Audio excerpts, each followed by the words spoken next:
Alléluia.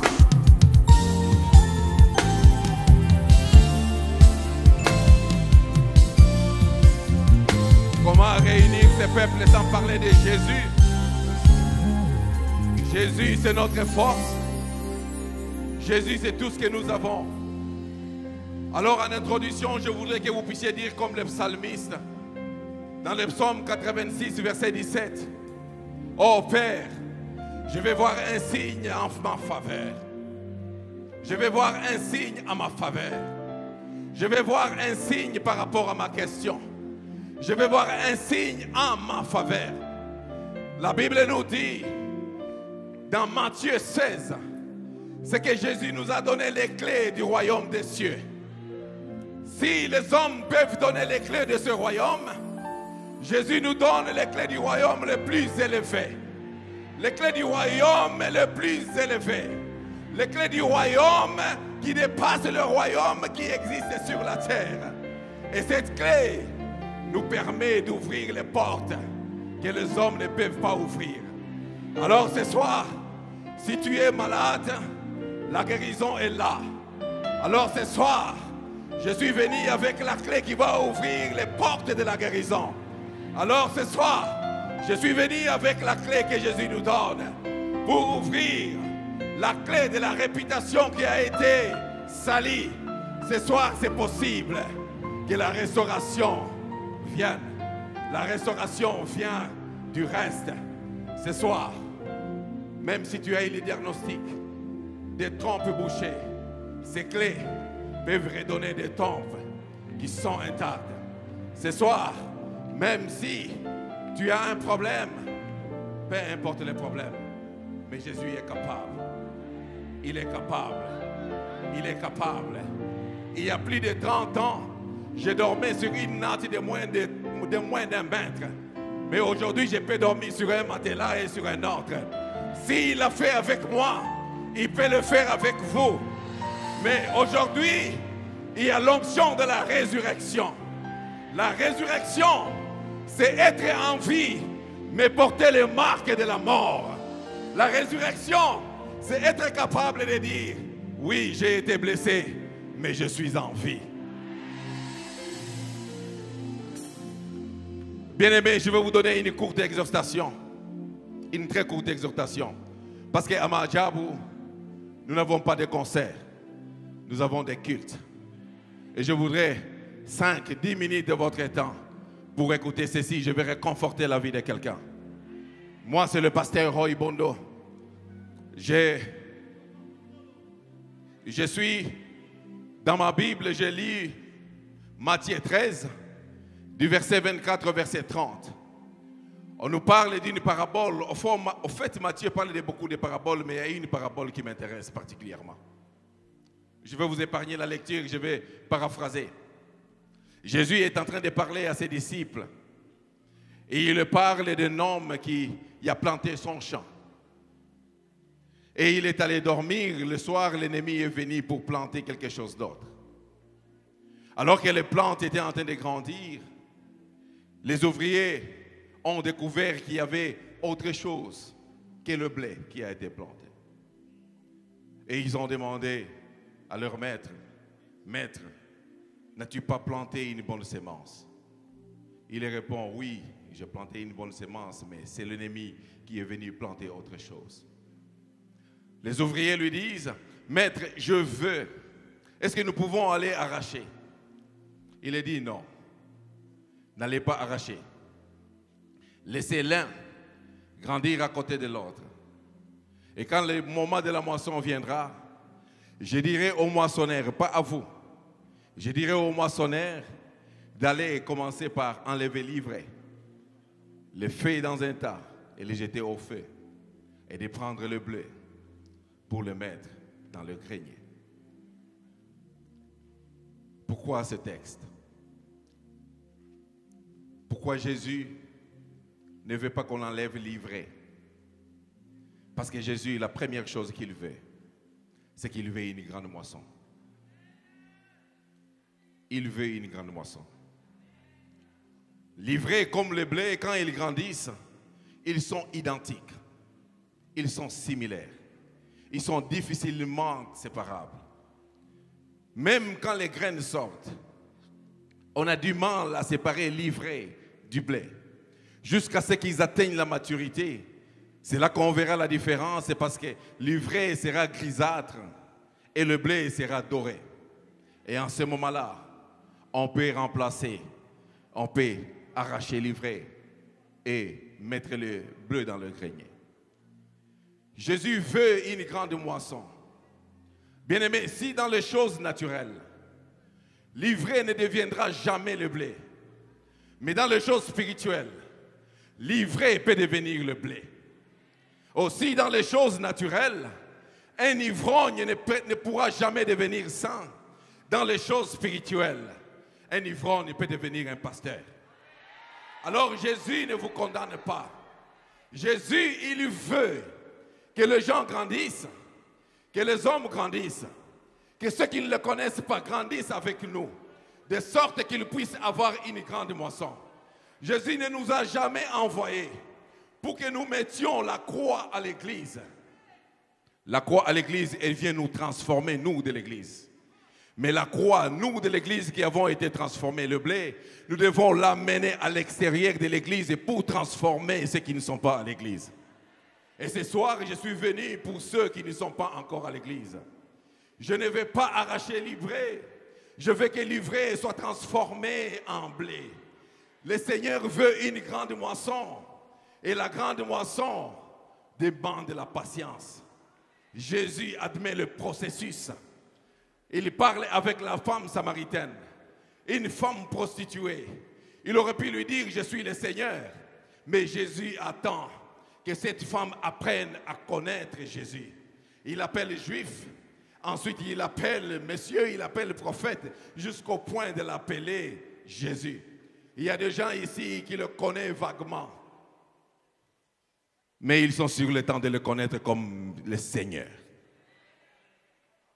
Jésus est venu pour une grande récolte. Jésus veut transformer, délivrer ce soir. Bien-aimé, la vie chrétienne, ce n'est pas une vie facile.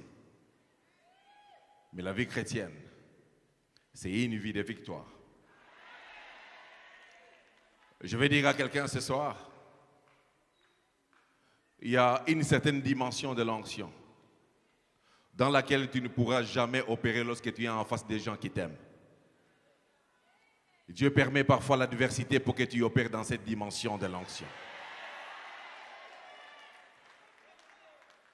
Tu vis une difficulté, quelle qu'elle soit, il y a une onction attachée à la réponse à cette difficulté. Et ce soir, très humblement, je suis porteur de la présence de Dieu. Je suis comme le sacrificateur de Josué 5, à qui Dieu a demandé, portez seulement l'arche de l'alliance et mettez seulement vos pieds dans le Jourdain. Et le Jourdain a reculé. Ce soir, je suis venu avec l'intention de faire reculer le Jourdain de certaines personnes par une déclaration. Alors je prie sur vos vies, que le Jourdain de vos vies, je ne vais pas les nommer, je ne vais pas les connaître, mais je sais que vous êtes empêchés par un Jourdain pour traverser, que le Jourdain de vos vies recule au nom puissant de Jésus. Que le Jourdain de vos vies recule au nom puissant de Jésus. Ma Bible me dit que Dieu est suffisamment sage. Ephésiens 3, verset 10, il dit, afin que les dominations et les autorités puissent connaître par l'Église la sagesse infiniment variée de Dieu. Dieu opère dans des dimensions très variées, des dimensions que vous ne pouvez imaginer. Et ce soir, je viens vous proclamer un Jéhovah Rapha. Écoutez, bien-aimés, il y a une onction de guérison ici ce soir. Je voudrais par la foi que tu touches à l'endroit où tu es malade. Mon Dieu, il n'est pas limité par le temps. Là, tu es en train de me dire, mon problème, ça fait 20 ans. Laisse-moi vous dire, mon Dieu, ce n'est pas comme les fabricants de Ford. Le Ford qu'il a fabriqué en 1950 devient obsolète. Mais Dieu est capable de guérir quelque chose qui a duré 20 ans, 30 ans, 50 ans. Je voudrais, si c'est la tête, touche seulement la tête. Si c'est le cœur, touche seulement le cœur. Peu importe. Tu peux avoir une guérison. Oh, je me souviens ce jour-là, je parlais avec un frère. Le Seigneur me montre quelque chose dans une vision, je l'appelle et je suis en train de parler. Je lui dis, mon frère, il y a eu ça, il y a eu ça. Et il a reçu la guérison, non pas moi, mais parce que le Seigneur est capable de le faire.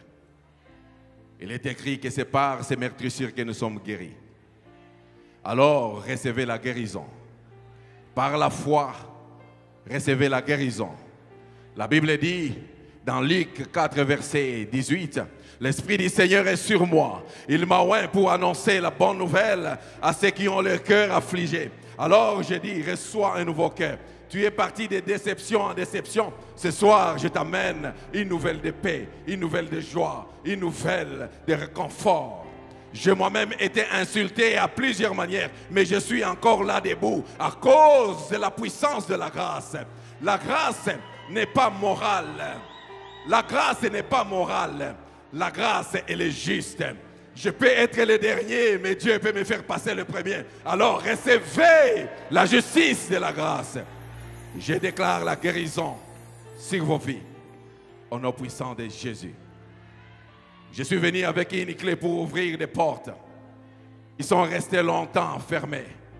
Je déclare ce soir, là où tu es allé souvent pour l'interview, c'était toujours difficile de te refuser. Maintenant, ton Jourdain est en train de reculer dans le nom puissant de Jésus.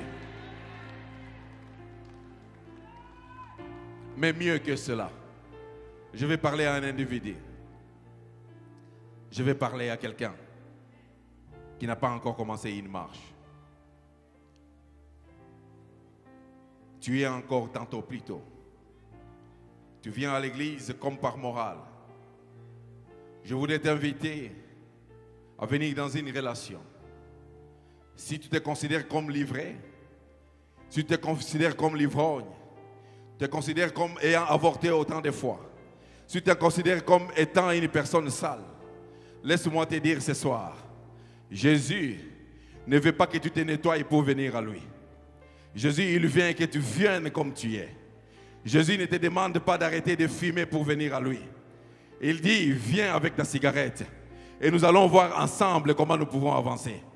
Jésus te demande, tu vis dans une vie terrible. Jésus ne te dit pas d'arrêter, mais Jésus, il te dit, viens comme tu es, toi et moi, nous allons cheminer ensemble. Si tu es là ce soir, tu peux faire ces pas. Il est simple d'être sauvé. C'est très simple d'être sauvé. Être sauvé, c'est comme boire de l'eau. Être sauvé, c'est comme manger du pain. Être sauvé, c'est faire une déclaration. Parce qu'il est écrit, si tu déclares de ta bouche, si tu crois dans ton cœur et tu proclames de ta bouche que Jésus est Seigneur, tu seras sauvé. Si tu es là, je veux juste que tu lèves ta main là où tu es. Tu n'as pas encore reçu Jésus-Christ comme Seigneur et Sauveur. Tu n'as pas encore fait ces pas. Une seule personne suffit. Bien-aimé, le salut, il est gratuit. Le salut, il est disponible pour les pécheurs. Le salut, c'est un don que le pécheur reçoit de Jésus-Christ. Si tu es là, lève juste ta main là où tu es. Et je vais prier avec toi. On n'a pas besoin de cérémonie. On a juste besoin de déclarer. La première personne, je vais prier avec toi. Il ne faut pas avoir honte. Il ne faut pas avoir honte. Lève ta main là où tu es et nous allons prier avec toi. Écoutez, tu vas abandonner certainement beaucoup de choses. Mais ce que Jésus va te donner, c'est une assurance garantie. Lève ta main là où tu es. Si tu veux le recevoir comme Seigneur et Sauveur, il est là. Il ne te juge pas. Si tu penses que tu es livré, il veut te transformer en blé. C'est possible qu'il le fasse. Il y a quelques mains qui sont élevées. Je voudrais encore un peu plus de mains, si tu es là. Je t'en prie. Je t'en prie. Nous ne savons ni l'heure, ni le jour. Nous ne savons même pas quand est-ce qu'il reviendra. Regardez comment Covid nous a terrassé tous, même les puissants, ont commencé à adorer Dieu. Tu peux faire ce pas ce soir. Je vais appeler Pasteur David Aeka, il va prier avec vous. Est-ce que tu peux élever juste ta main? Garde ta main élevée. Et le pasteur va prier avec toi. Il est dit dans la parole qu'une âme est sauvée, qu'un péché repenti fait qu'il y ait une fête au ciel. Et ce soir, il y aura une fête au ciel à cause de toi qui as élevé la main. Il y aura une grande fête. Il y aura une grande fête. Il y aura une grande fête. C'est Karabro Sata.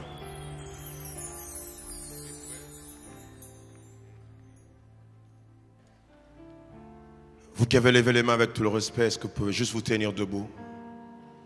Alors qu'ils vont se tenir debout, nous qui sommes assis, on va acclamer le Seigneur pour eux. Mettez-vous juste debout. Vous avez levé la main, mets-toi debout. Ce soir est un nouveau départ, est un jour nouveau pour quelqu'un. Je vois des mains levées, je vois des personnes qui sont levées. Gloire au Seigneur. Comme le pasteur Roy l'a dit, le jour de votre naissance, les hommes ont acclamé. Les hommes se sont réjouis, mais il y a eu silence au ciel. Mais ce soir, il est possible que vous permettiez qu'il y ait une fête au ciel parce que vous avez donné votre vie à Jésus.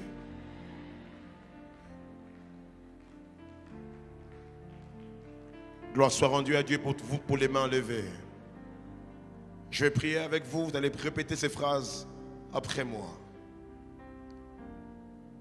J'aimerais que toute l'assemblée, tout Zénith puisse, que nous puissions tous accompagner nos frères qui sont debout.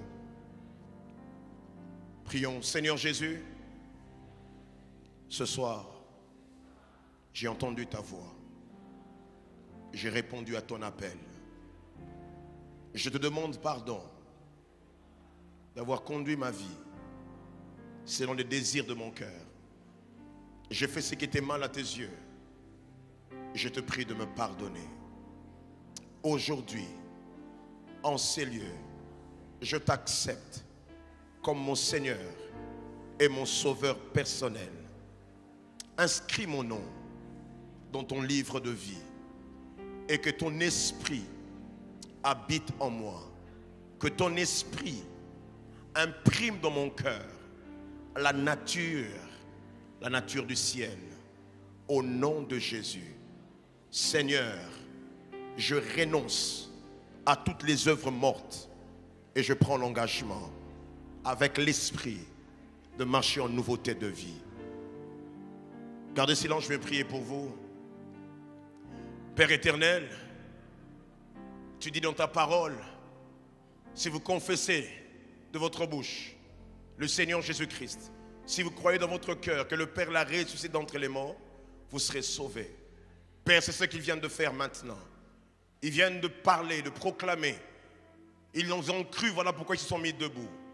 Je prie, Seigneur, que ce soir soit un nouveau départ pour eux.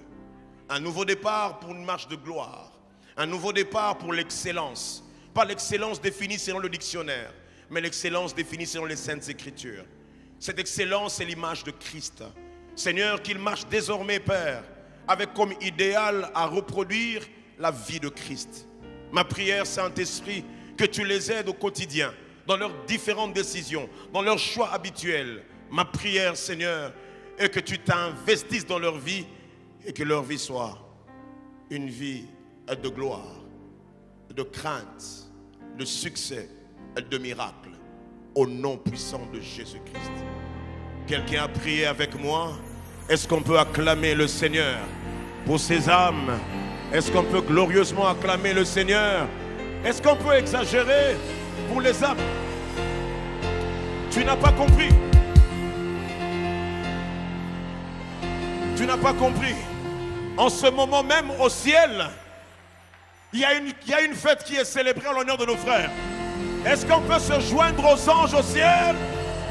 Ah, tu n'as pas encore. Il y a quelques-uns qui ont compris que le Père en ce moment est dans la joie. Est-ce que tu peux te joindre à la joie du Père et célébrer?